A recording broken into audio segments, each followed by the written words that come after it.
Hello बच्चों, आज हम लोग रियल नंबर का फोर्थ लेक्चर देखने जा रहे हैं। अभी तक 3 लेक्चर्स कंप्लीट हो चुके हैं। हमने पहले लेक्चर में यूक्लिड डिवीजन लेमा पढ़ा और बेसिक रेशनल और इरेशनल की डेफिनेशन पढ़ी थी। सेकेंड लेक्चर में हमने पढ़ा था fundamental theorem of arithmetic. Third lecture में हमने जाना कि रिविजिटिंग ऑफ इरेशनल के बारे में, प्रूफ ऑफ इरेशनलिटी हमने पढ़ी थी। अब ये फोर्थ लेक्चर जो है रिविजिटिंग रेशनल नंबर। सबसे पहले जैसे बेसिक रेशनल नंबर की डेफिनेशन पहले भी बता चुका हूं, एक बार और याद दिला रहा हूं कि रेशनल नंबर क्या होता है। Any number in the form p by q where q is not equal to 0। पहला कंडीशन क्या है कि कोई भी number p by q form में हो। दूसरा कंडीशन लिख देता हूं मैं, any number in the form p by q. Second condition q should not be equal to 0। Third condition p, q are integers. And the fourth is in simplest form p, q are coprime. ठीक है, तो ये हमारा basic rational number की definition है, जैसा कि पहले भी हम लोग पढ़ चुके हैं। अब इस टॉपिक में क्या करने वाले हैं सर, रेशनल तो पहले भी पढ़ चुके हैं, क्यों हम लोग रिविजिट कर रहे हैं रेशनल नंबर को। तो रेशनल नंबर फिर से पढ़ने का रीजन ये है कि अब हम लोग क्या करेंगे कि कोई नंबर दिया हुआ समथिंग अपॉन समथिंग, ठीक है, तो उसमें तुमसे पूछेगा कि भाई ये नंबर जो है वो आइदर टर्मिनेट करेगा या नॉन टर्मिनेटिंग रिपीटिंग। जैसा कि हम जानते हैं कि रेशनल नंबर जो होता है वो 2 टाइप्स का होता है, एक तो टर्मिनेटिंग और दूसरा नॉन टर्मिनेटिंग रिपीटिंग हो। ठीक है, तो 2 रेशनल नंबर होते हैं, 2 टाइप के, टर्मिनेटिंग और नॉन टर्मिनेटिंग रिपीटिंग। तो अब जो हम इस टॉपिक में क्वेश्चन पढ़ेंगे इसी दोनों टॉपिक पे बेस्ड है। पहला कि भाई जो नंबर दिया हुआ समथिंग अपॉन समथिंग वो टर्मिनेटिंग होगा, अगर टर्मिनेटिंग होगा तो क्यों होगा, क्या कंडीशंस होंगी वो देखेंगे। नॉन टर्मिनेटिंग रिपीटिंग कब होगा, क्यों होगा, कंडीशंस क्या होंगी। उसके बाद ये दोनों बातें जान लेंगे। तो उसके बाद अगर टर्मिनेटिंग हो रहा है तो कितने प्लेस बाद, डेसिमल के कितने प्लेस बाद टर्मिनेट करेगा। या फिर ये क्वेश्चन पूछा जा सकता है कि विदाउट एक्चुअल डिवीजन, बिना डिवाइड किए हम डेसिमल एक्सपेंशन कैसे लिख सकते हैं किसी गिवन नंबर का अगर वो टर्मिनेटिंग है तो। ठीक है, तो ये तीनों चीज के बारे में हम लोग जानेंगे। तो पहला क्वेश्चन क्या बनेगा, first question will be either the given number is terminating और नॉन टर्मिनेटिंग रिपीटिंग। दूसरा क्वेश्चन ये कि टर्मिनेटिंग है तो कितने प्लेस बाद टर्मिनेट करेगा। थर्ड क्वेश्चन ये बन सकता है कि अगर टर्मिनेट कर रहा है 3 प्लेस बाद तो decimal expansion without actual division करके बताओ। ठीक है, तो उसी पे आते हैं और कुछ क्वेश्चंस हम लेंगे। कंडीशंस पहले जान लेते हैं, ठीक है ना। सबसे पहला कंडीशन, पहला terminating rational number, terminating a number, a rational number p by q will be terminating if factor of q is of the form 2 power m into 5 power n, 2 power m into 5 power n, where m and n are whole numbers। ठीक है, तो कोई भी rational number terminating होने के लिए condition क्या है कि डिनोमिनेटर q जो हमारा डिनोमिनेटर है, डिनोमिनेटर का फैक्टर किस फॉर्म में होना चाहिए, 2 power m into 5 power n का फॉर्म होना चाहिए, और m और n क्या होने चाहिए, होल नंबर होने चाहिए। होल नंबर मतलब 0 1 2 3 4 एंड सो ऑन। ठीक है, तो ये टर्मिनेटिंग के लिए कंडीशन। सर अगर टर्मिनेटिंग नहीं है, नॉन टर्मिनेटिंग रिपीटिंग है, तो दूसरा non terminating repeating. A number, a rational number p upon q will be non-terminating repeating को रिकरिंग भी बोलते हैं, ठीक है ना, repeating if factor of q is not of the form 2 power m cross 5 power n। अगर इस form में नहीं है, ठीक है ना, where m and n are whole numbers, ठीक है। तो पहला कंडीशन टर्मिनेटिंग होने के लिए p अपॉन q में q का फैक्टर जो होना चाहिए 2 power m cross 5 power n के फॉर्म में होना चाहिए, और m और n क्या है, whole number. Non terminating repeating दूसरा है, अगर नॉन टर्मिनेटिंग रिपीटिंग है तो कैसे पता चलेगा, अगर q का फैक्टर इस फॉर्म में नहीं है तब वो नॉन टर्मिनेटिंग रिपीटिंग हो जाएगा। तो ये दो टॉपिक हमें पढ़नी थी, ठीक है ना। अब इसमें कुछ क्वेश्चन सॉल्व करते हैं और उसी में जो बचे हुए दो टाइप के क्वेश्चन है वो भी मैं इंट्रोड्यूस करूंगा, ध्यान से देखते हैं। आज के लिए first question, the decimal expansion of following rational numbers will be terminating और नॉन टर्मिनेटिंग रिपीटिंग, ठीक है ना। ये क्वेश्चन टर्मिनेटिंग और नॉन टर्मिनेटिंग रिपीटिंग चेक करना है हमें। मैंने जैसा कि बताया कि टर्मिनेटिंग होने के लिए q का फैक्टर क्या होना चाहिए, 2 power m into 5 power n के फॉर्म में होना चाहिए, और नॉन टर्मिनेटिंग रिपीटिंग के लिए भाई उस फॉर्म में नहीं होना चाहिए। तो चेक करते हैं इन क्वेश्चंस में। सबसे पहला question 1715 upon 2 cube into 7 power 3, इसको सॉल्व करने से पहले सबसे पहली चीज है कि सिंप्लीफाई कर लेना। इसको क्या करना है, ठीक है ना, सबसे पहला काम कि इसको सिंप्लीफाई करेंगे। ऐसा तो नहीं कि कुछ चीजों से कैंसल आउट हो रहा है, जैसे 2 से तो कैंसिल नहीं होगा क्योंकि इवन नंबर नहीं है लास्ट टर्म, लास्ट नंबर। तो 7 से चेक करके देख लेते हैं क्या ये कटेगा, 31 तो 3 35, 7 से ये कैंसिल आउट हो जाएगा। तो चेक करके देखते हैं, ठीक है। सबसे पहले 17 15 को हम फैक्टराइज कर लेते हैं। तो 7 2 जा 14,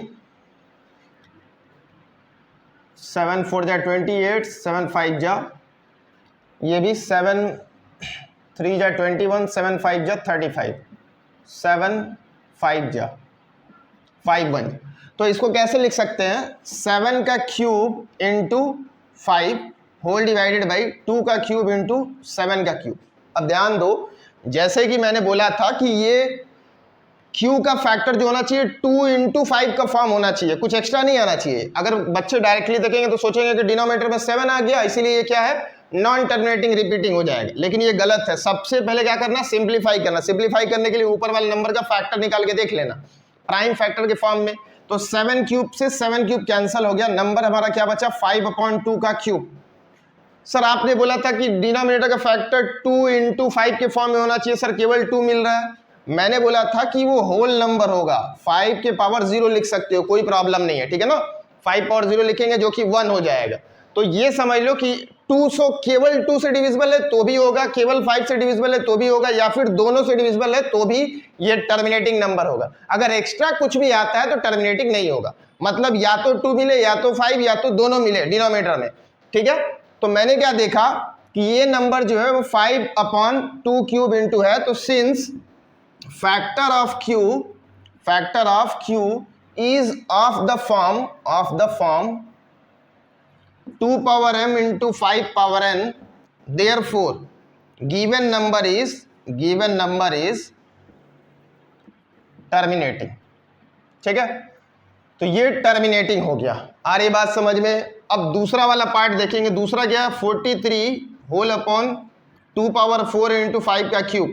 43 फैक्टराइज हो ही नहीं सकता, ये तो पहले से ही प्राइम नंबर है, ठीक है। तो अब सीधा यहां पे बता सकते हैं कि since factor of q is of the form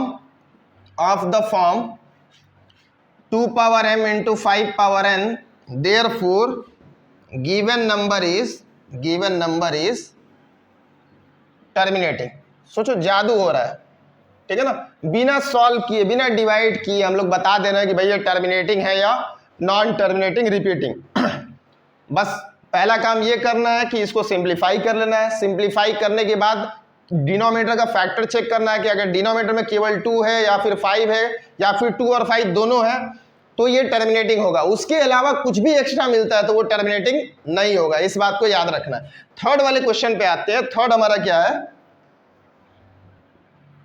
31/243 243 है। 243 को फैक्टराइज कर लेते हैं। 243 को फैक्टराइज करेंगे तो 3 81 3 3 9 या 3 3 है, तो कितना बन जाएगा 31/3 पावर 5। अब ध्यान से देखो ये कितना है 31/3 पावर 5। तो डिनोमिनेटर में जो q है, q का फैक्टर 2 और 5 मिल ही नहीं रहा है, ठीक है ना, ये तो कुछ दूसरा मिल रहा है। तो since factor of q is not of the form 2 power n into 5 power n, therefore given number is non-terminating repeating। ठीक है, तो उम्मीद है कि बात समझ में आ गई होगी तुम लोग को कि कैसे पता करेंगे कि टर्मिनेटिंग है कि नॉन टर्मिनेटिंग रिपीटिंग है। ठीक है, तो ये इस टाइप का क्वेश्चन था। आगे बढ़ते हैं और दूसरा क्वेश्चन देखेंगे कि भाई टर्मिनेटिंग है तो कितने प्लेस बाद टर्मिनेट करेगा। ठीक है, okay, next type of question है बच्चों, ध्यान दो। Next question is the decimal expansion of following rational number will terminate after how many decimal places. ठीक है ना, अगर टर्मिनेट कर रहा है तो कितने प्लेस बाद टर्मिनेट करेगा।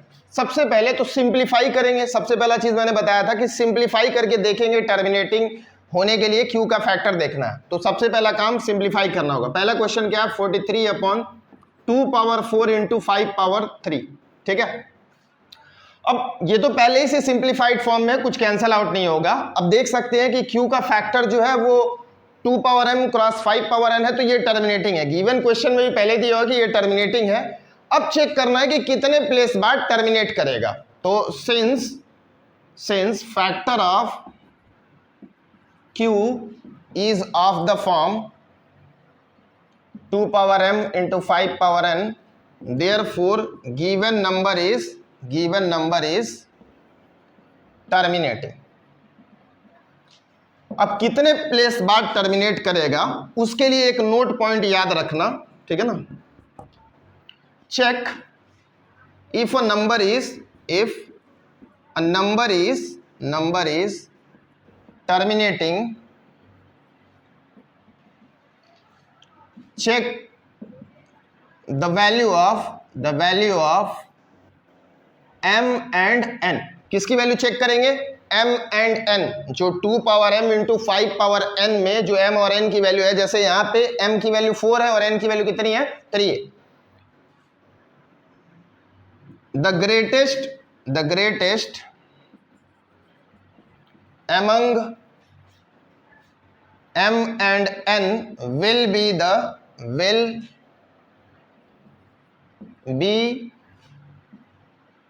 the number of places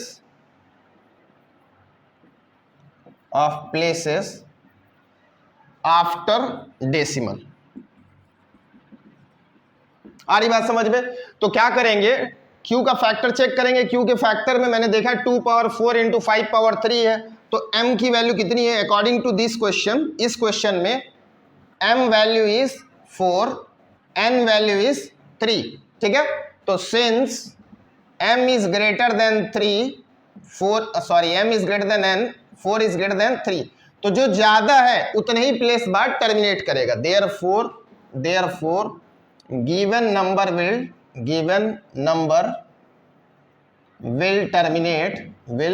terminate after 4 places of decimal। ठीक है, बस यही देखना है। 2 पावर m और 5 पावर n में जो m और n में ग्रेटर होगा उतने ही प्लेस बाद वो डेसिमल टर्मिनेट करेगा। आ रही बात समझ में, उतने ही डेसिमल प्लेस के बाद वो टर्मिनेट करेगा। तो ये फर्स्ट पार्ट है। सेकंड क्वेश्चन देखा जाए, सेकंड क्या है, 27/2 पावर 3 5 पावर 4 और 3 स्क्वायर। अच्छा, कुछ बच्चे ऐसा सोचेंगे सर 3 नीचे मिला, ये तो टर्मिनेटिंग है ही नहीं, तो अब तो गलत हो तुम, पहले सिंप्लीफाई करना है। कुछ बच्चे ऐसा सोच लेंगे सर 2 पावर 3 है 5 पावर 4 डायरेक्ट 4 पावर है तो 4 प्लेस बाद टर्मिनेट करेगा। तो इस क्वेश्चन में हो सकता है लक बाई चांस सही भी हो जाए, लेकिन सिंप्लीफाई करने से पहले कुछ भी नहीं बोलना है। ठीक है ना, सबसे पहले सिंप्लीफाई करना है, उसी के बाद हम बताएंगे कि ये कितने प्लेस बाद टर्मिनेट कर रहा है या नहीं। 3 का स्क्वायर 9 होता है, 9 3 टाइम्स में कैंसिल हो जाएगा, तो ये कितना बचा 3/2 क्यूब इंटू 5 पावर 4। नाउ ये टर्मिनेटिंग है क्योंकि फैक्टर ऑफ क्यू क्या है 2 power m cross 5 power n, और उसके बाद देखेंगे कि m की वैल्यू कितनी है 3 और n की वैल्यू 4 है, तो जो ग्रेटेस्ट है उतने ही प्लेस बार टर्मिनेट करेगा। Since therefore given number will terminate after 4 places of decimal. एक बात और, पहले क्वेश्चन में भी लिया मैंने 4 प्लेस बाद टर्मिनेट कर रहा है, दूसरा क्वेश्चन भी लिया 4 प्लेस बाद टर्मिनेट कर रहा है। तो अब ऐसा मत सोचना कि सारे क्वेश्चन 4 प्लेस बाद ही टर्मिनेट करेंगे, ऐसा कुछ नहीं है, ठीक है ना। मैंने जो एग्जांपल लिया था वो बस 4 प्लेस बाद टर्मिनेट कर रहा है, that I can't do anything, ठीक है ना, ऐसा एग्जांपल ही आ गया था, ठीक है। तो ये दूसरे टाइप का क्वेश्चन है। पहला टाइप क्या था कि भाई टर्मिनेटिंग है या नहीं, दूसरा ये टर्मिनेटिंग है तो कितने प्लेस बाद टर्मिनेट करेगा। Now we will go for the third question कि अगर टर्मिनेट कर रहा है तो कितने प्लेस बाद टर्मिनेट कर रहा है, उसका टर्मिनेट जो कर रहा है उसकी वैल्यू निकाल के बताओ, ठीक है ना, डेसिमल में उसको लिख के बताओ विदाउट एक्चुअल डिवीजन, ठीक है। ये हमारा लास्ट टाइप ऑफ क्वेश्चन है इस एक्सरसाइज में। इसमें समझते हैं क्वेश्चन क्या है। Right the decimal expansions of following numbers which have terminating decimal expansion without actual division. मतलब जादू सीखने वाले हैं यहाँ पे हम लोग, जादू देखेंगे कि बिना डिवाइड किए कैसे हम लोग डेसिमल एक्सपेंशन लिख सकते हैं। लेकिन वो जादू बस टर्मिनेटिंग नंबर्स में ही काम करेगा, इस बात को याद रखना। ऐसा नहीं कि हर जगह वो जादू लगा दिए, ठीक है ना, जादू कभी कभी फेल भी हो जाता है। रीजन यही है कि based on the certain condition it will work, ठीक है। तो टर्मिनेटिंग डेसिमल एक्सपेंशन होगा तभी उसको हम लोग बना सकते हैं विदाउट एक्चुअल डिवीजन। सबसे पहले ध्यान दो, पहला question 2 power 2 into 7 upon 5 square, ठीक है। देखेंगे ध्यान से तो डिनोमिनेटर जो है 2 power m cross 5 power n का फॉर्म है, ठीक है ना, 5 स्क्वायर मिल रहा है, 2 पावर 0 लिख सकते हो, कोई दिक्कत है नहीं। तो ये टर्मिनेटिंग डेसिमल एक्सपेंशन है, ठीक है ना, टर्मिनेट कर रहा है। अब कितने प्लेस बाद टर्मिनेट करेगा, तो सबको मालूम है कि 2 प्लेस बाद टर्मिनेट करेगा, क्योंकि मैक्सिमम पावर 2 है। 2 पावर 0 लिखोगे तो 5 पावर 2 और 2 पावर 0 में 2 मैक्सिमम पावर है दोनों में से, तो 2 प्लेस बाद टर्मिनेट करेगा। अब वो डेसिमल एक्सपेंशन कैसे लिखेंगे, तो सबसे पहली चीज है कि देख लो कि मैक्सिमम पावर कितना है। अगर 5 पावर 2 मिला हुआ है तो 2 पावर 2 खुद से इंट्रोड्यूस करना है तुम्हें। सर 2 पावर 2 इंट्रोड्यूस कर दिया, अब हो गया क्या, नहीं अभी नहीं हुआ। अगर डिनोमिनेटर में केवल 2 पावर 2 मल्टीप्लाई करोगे तो न्यूमरेटर जो है गुस्सा हो जाएगा, ठीक है। तो इसको गुस्सा नहीं करना है, बस इसको भी बराबर बराबर दे दिया, मतलब सेम चीज से ऊपर नीचे मल्टीप्लाई कर दिया। ऐसा क्यों कर रहे हैं, 2 power m cross 5 power n में m और n का वैल्यू बराबर करना है, इसको याद रखो, ठीक है ना। m और n का वैल्यू क्या करेंगे, बराबर। ऊपर क्या हो जाएगा, 2 2 जा 4, 4 4 जा 16, 16 इंटू 7 अपॉन 5 पावर 2 और 2 पावर 2, इसको लिख सकते हैं 5 इंटू 2 होल पावर 2। आ रही बात समझ में, किसी कोई दिक्कत उम्मीद है नहीं होगी, ठीक है। 16 इंटू 7 112 होता है, आ रही बात समझ में। 16 into 7 that is 112 divided by 10 का स्क्वायर, 10 का स्क्वायर क्या होता है 100, दैट विल बिकम 100। 100 हो गया तो सीधा डेसिमल एक्सपेंशन लगा सकते हो 1.12। तो आ गया जादू, यही है जादू, ठीक है ना। जादू उम्मीद है कि तुम लोग सीख लियो कि जादू कैसे दिखाएंगे। सबसे पहला चीज ये है कि डिनोमिनेटर में 5 का पावर और 2 का पावर बराबर करना है, वो खुद से सेम चीज न्यूमरेटर और सेम चीज डिनोमिनेटर में मल्टीप्लाई करके। जैसे ही बराबर हुआ अब कुछ सिंप्लीफाई नहीं करना है, पहले सिंप्लीफाई करने के बाद बराबर किया, बराबर करने के बाद क्या करेंगे, ऊपर वाले को मल्टीप्लाई कर लेंगे, नीचे में 5 इंटू 2 होल पावर जो सेम पावर बन रहा है उसको लिख लेंगे। तो ये बन गया 112 बाई 10 स्क्वायर, 10 स्क्वायर 100 होगा, 2 जीरोस है डिनोमिनेटर में तो 2 प्लेस बाद टर्मिनेट कर जाएगा। तो ये डेसिमल एक्सपेंशन। दूसरा देखते हैं 17/4 है। 17/4 को कैसे लिख सकते हैं, 4 को 2 का स्क्वायर। सर ये भी टर्मिनेटिंग है, अच्छी बात है टर्मिनेटिंग है, लेकिन अब कितने प्लेस बाद, तो 2 प्लेस बाद टर्मिनेटिंग है। अब डेसिमल एक्सपेंशन लिखने के लिए क्या करना पड़ेगा, 2 पावर तो 2 मिला हुआ है तो 5 पावर 2 को ऊपर नीचे मल्टीप्लाई कर लेंगे। आ रही बात समझ में। तो ये कितना हो जाएगा 17 इंटू 25, आ रही बात समझ में, 17 इंटू 25 और नीचे में कितना हो जाएगा 2 इंटू 5 का होल स्क्वायर। 17 इंटू 25 कैलकुलेट करो भाई, 25 इंटू 10 250, 25 इंटू 7 175 हो जाएगा। तो कुल मिला के 425 हो जाएगा। 425 होल डिवाइडेड बाई 10 का स्क्वायर, तो 425 अपॉन 100 कितने प्लेस बाद टर्मिनेट करेगा? 2 प्लेस बाद टर्मिनेट कर जाएगा। आ रही बात समझ में? उम्मीद है कि बात समझ में आ गई होगी। कैसे टर्मिनेटिंग डेसिमल एक्सपेंशन है तो उसका डेसिमल एक्सपेंशन कैसे हम लोग लिखेंगे, ठीक है। तो दैट्स ऑल फॉर टुडे। ये लास्ट लेक्चर इस चैप्टर के लिए था, based on the topics we have in our first chapter. इसके बाद एक और लेक्चर आएगा तुम लोग को, वो मल्टीपल चॉइस क्वेश्चन पे बेस्ड होगा, जो इस साल के लिए सबसे इंपॉर्टेंट है, ठीक है। So that's all for today, bye bye.